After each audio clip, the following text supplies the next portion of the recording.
super duper excited to have our guest here in studio. Look, Steppenwolf has like a bona fide hit on their hand with the world premiere of Brandon Jacob Jenkins' Purpose. It is an epic family drama following the Jasper family, which is a pillar of Black American politics. Run, don't walk to see this show, and the incredible cast. And joining us now is one of those people from the incredible cast, Ayanna Bria Bakari. Welcome to the show. Hello, everyone. I'm so happy to be here. Nice to have you. Thank you for being here. First of all, congratulations. Ellen and I both saw the show opening week. Look, you know you're in for a treat when you walk into Steppenwolf and you see a dining room table. Because if there's a dining room table, you know stuff is going to go down.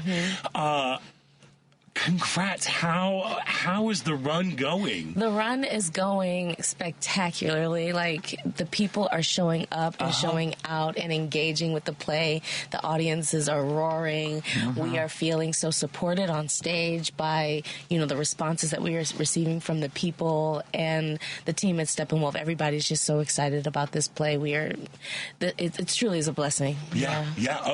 I cannot remember the last time I was in a theater where there were so many collective gasps and like, what? No. And like, I'm a goofball and I think things are funny that are weird. So if like 500 people, I'll go, I will tend to laugh at that because like, that's funny. You are not laughing because you're going, you don't want to miss anything that's going to happen. That has got to be just like, as a performer, like, okay, this is very rare. And how about the fact that after the first act was over, I've never heard this in all my years. People were hooping and hollering before the intermission. You never hear that at the end. Then we don't need an intermission. Let's just get right to the next part. It's like, oh my God! It just, it jumped off the page. I mean, thank you. It's something special for sure, and everybody felt it, and everybody is continuing to feel it in the theater. I know we were going to ask you about the rehearsal process. One of my friends is on the production team, and he was telling us at the party after opening night that Felicia was literally giving you pages a day or two before opening. Well, not Miss Felicia. It was Brandon. I'm sorry. Brandon was working until the very last second. It was Brandon. Right? I misspoke. And that she did not flinch. He said these pages came in and she was just didn't just write in. I think maybe it has a lot to do with her work in sitcom work where they were constantly doing that, and she knew that that's how it goes. But the fact that you all could do that 2 days beforehand, you're getting a new page, and you were. And now, one time I noticed, I think you might have ad-libbed a line on opening night, maybe one word that was so perfect that you got a laugh out of it. And I was not sure if that word, it was like a word you were at the dinner table, and it just seemed like it was a part of what you were supposed to say, and maybe you threw in an extra word. Oh, at that point, I don't think I was throwing in extra words. I was trying to make sure I was saying all the right words. But if I did, it was, you got to laugh. I mean, you were just, everybody in the cast is just phenomenal. I think that also just goes to the brilliance of the entire cast. And I just want to say, to the point you were talking about us getting new pages, like Miss Felicia reminded us that our purpose here is to serve the play. Until it is, until and to continue to serve the play until we're done. But our rehearsal process was to serve and to support Brandon's process as well. And we were a great group of people that could execute and support him in that process, because like you said, he was giving us pages and we were on book and on script until the day before opening night. And but we were here for it, because anytime he came with new pages, we would be like, "Oh my God, give me, right." Because it's like, how long have you been? I know this play has been in development for quite some time. How long have you been involved with it? Did you just come up with this? I became involved with it, I'll say, when I booked the job in, I think it was sometime in November, and then we had a workshop in January, and then we started rehearsal in February. Okay, so because I think there was a previous workshop maybe a couple of years ago. So you were like, all right, we're going in. This was my year for this production, yes. As an actor, I love working on new work because it really is. I'll speak for myself, but like, what is it about? You speak for you. What is it about working, like creating a new piece that's just so like? Well, it's the autonomy, it's the freedom, it's the flexibility that the team, the director, and the playwright afford the actors that I love, that we get to build these characters from scratch. And they can be anything we make them, or they can just be us. And I think I played a lot around in the beginning with like trying to figure out who this woman is, just, simply based off the information that I was provided in the rehearsal process. And I think once we finally got Act 2, I was able to use the language I created in developing the first act of the play and translate it into the second act. So it carried over. It was easily carried over. Though the only hard part was just memorizing everything. Oh my God. But it's a talky play. Okay. Wow. We all have a moment in this play where we're all like, we have a really profound opinion about something, and Brandon allows us to be heard and allows us to take the time to speak on those things that we're so passionate about, or that we consider our purposes. You don't want to miss, because there's laughter, there's gasping and scoffing. You don't want to miss a line, because every one of them is just great. It's written so it's easy to listen to, it's easy to hear, and you're just hanging on every word. I just want to, for our listeners, we keep referring to Felicia. Let's just make sure we know it's Felicia Rashad is the director, who was known for her work on The Cosby Show as Bill Cosby's wife. She's an incredible director. And incredible everything. Yeah. Okay, a teacher, inspiration, director, actor, just human being overall. Like, she really worked with us to get us to the root and the life of the play, so that even when we didn't have the script, like I said, talking about the language translating into the second act, it was so important that she built that in us in the beginning, so that when we did come to the pages, we were able to hop on it and jump on it and complete the story, because we've already done all this groundwork and foundational work with our characters in the beginning. Exactly. The other thing I heard from my internal sources was everybody in the cast was awesome. He said there's always like a stinker. There's always, there's always like some actor that's a little bit of a prima. No. We all smell good in this play. But everybody smells good in this play. Okay. I got that. Smelling rich. Okay. Smelling good. And it shows, because it's a flawless, nothing's perfect, but this show is just, it's what you want out of a play. It's, and if you've been a long time Steppenwolf supporter and theater goer, you know that sometimes it's, they don't always happen as frequently as you wish. This kind of feeling, the August Osage County feeling that we had I was at opening night of that show, and we knew greatness was happening there, and we all felt, those of us that were there felt that same greatness and future for the show, which.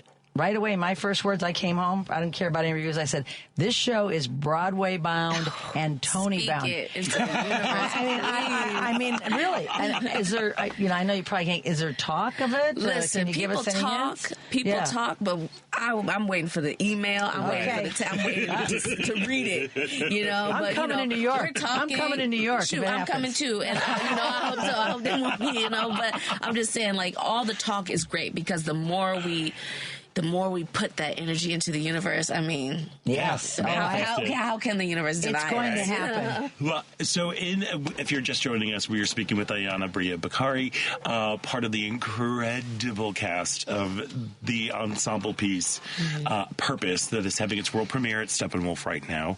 You play Aziza, who is kind of like, that would be the role I'd want to play. Yeah, because it is like, it's the outsider. You are the fish out of water. The guest, the guest into this home, which, when it is, you're dealing with this very important family. And I believe it's your character who, there's there's so many incredible speeches. Like, no, go ahead. But there's talking about Black excellence and about what it means to live up to that. Oh, yeah, I think that's the character Morgan. Morgan, okay, yeah. When she's talking to Naz, I can't even.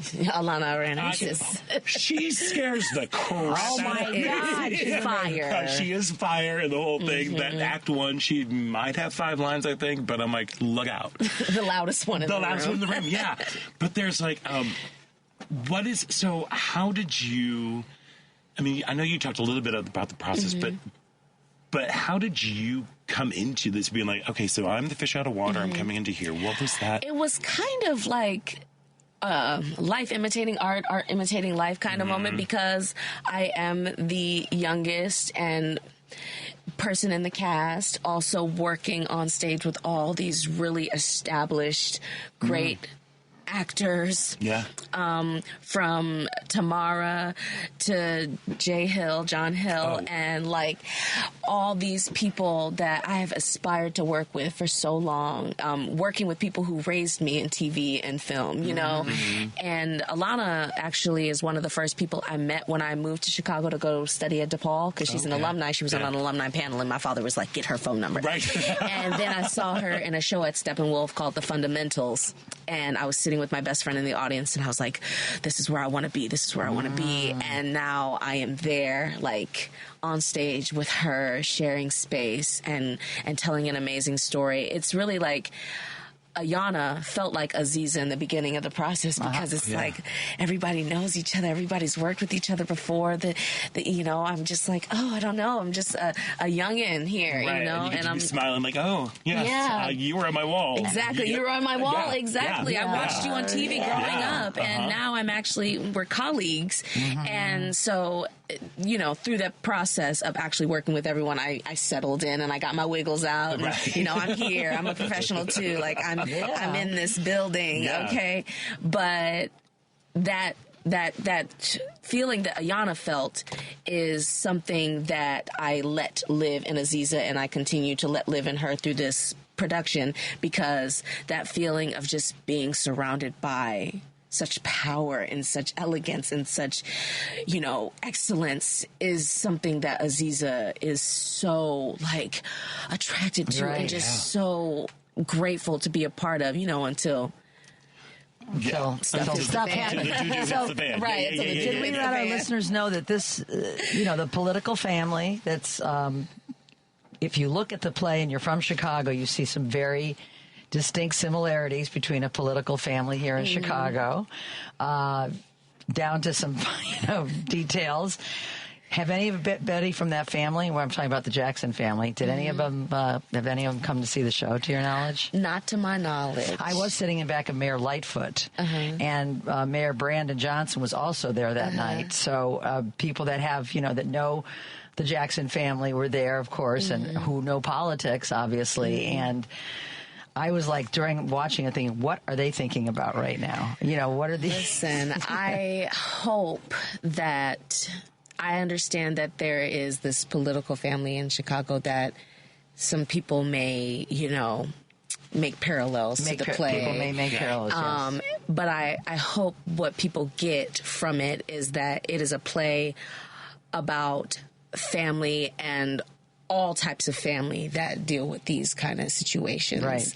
And I think that anyone that comes to the show will be able to see themselves or someone they recognize, you know, or someone they know or think they know, you know, on the stage. Sure. Because this is not, you know, an uncommon story to happen. They're, you know, about powerful families and then somebody coming in doing some weird stuff and, you know, uprooting all the work that, you know, the patriarch has, you know, established for the family. That this is a story that happens. With powerful families and or just families, as you said, that are, you know, have a modicum of success and then they have some flies in the ointment, so to speak. Yeah. Yeah. So one of the things that I loved about this play is, as we've been talking about, is y'all deal with some like very big, like we touch like on Greek, a lot. Like Greek tragedy size issues. Like, gosh, I'm knocking over things. That's how big they are, and yet it all comes back to everything is all rooted about this family. how do you... Was there ever the urge to, like, you know, because of these incredibly powerful monologues, your monologue in Act 2, just stop. About the pandemic. About the pandemic and about all of the violence and unrest and everything and how we all seem to have forgotten it. It hit home with a lot of people. Yeah. But, and it's so funny because, you know, I was just... I find something new in it every night, honestly. What is it like to say that? Because... Go ahead. I just really hope, because people really don't talk about what it was like living during that world pandemic. Yeah. We got through it and we're like, back into the fray. You know, right. Just put it back and don't even think about it. Going to the theater, nobody's wearing masks anymore. And people, you know, and it's crazy because I say some things about, like, you know, people, we were afraid of, and anytime someone coughs, you were afraid, and we were afraid of each other's breath. And you're watching a show, you hear people cough, you hear somebody sneeze, you know, that's a really common. We're like, she's right. So it's like, dang. And then I wonder if people in the audience are like, oh, I just coughed. Yes. Dang, like, that's crazy. Like, nobody is thinking about that, you know? But I just think that it, like you said, we cover a lot of topics, and I'm glad that my character brought that feeling into the space, and that's where her purpose came from, you know, her finding her purpose. Because all of us in this play are defending our purposes and or finding them or don't know what they are.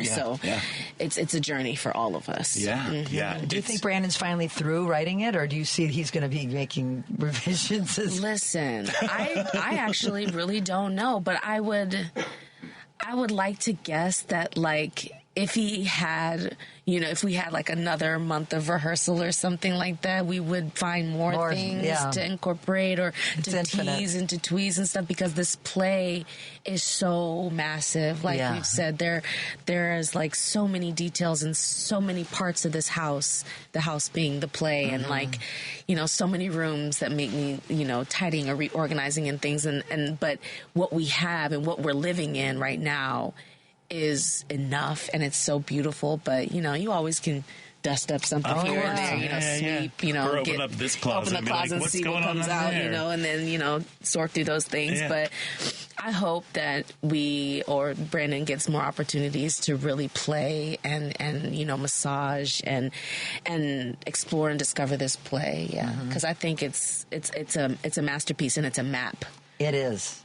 All of that. And you could see at the opening, when you were all gathering for pictures, Felicia, Brandon, the cast, you could really feel, by just looking at the body language of how you all feel about each other, about Brandon, and about the work you just did. And that is magic. And it comes through in the show. And I also want to say about Aziza's, like, she is a queer, openly queer character on stage. And like you said, like, you would want to play Aziza's part. I feel like she kind of is, like, saying or experiencing everything the audience is experiencing in real time, because these people, this family knows each other, you know, and Aziza just came to do one little thing and then got right into the mix. Get your phone back, and then, oh wait, I'm here now. And so now, like captive. I mean, they're like, you can't go, it's going to snow. I know, they were not trying to let me provide our perspective. Nazareth is trying to save me. Nazareth is trying to save you, and the mom swoops in almost like a Bond villain with a cat. You're like, no, you're going to stay here. You're mine. That should be my daughter-in-law. Yeah, well, we're going to talk about that. One thing that, like, I first encountered your work at Steppenwolf with last night and the night before, which you were phenomenal in. Thank you. This play, you know, like many actors, when you go see the theater, you are like, what are they doing? How would I do this? You cannot see the work. Thank you. It is effortless. Your moment in Act 2, I'm just like, I'm on the edge of my seat, and I'm just like, literally, like, watching all of you on stage, but you in particular. It really is like, this is I'm watching Aziza. And I just want to goof over you, because it is just your work, the work of the entire production team. Like, you just feel the love and the care that has gone in there, and it has become such a part of this ensemble of actors, which I know is a very big important thing for Steppenwolf. But you are clearly this unit. and you operate as this living thing. It's crazy because when you all saw it opening week, man, we, like you said, we had just officially gotten off book. And I said this to the cast. I was like, it literally feels like the first week we were doing it, we were literally holding hands in spirit, like holding each other and like pulling and pushing and raising each other up through this entire show.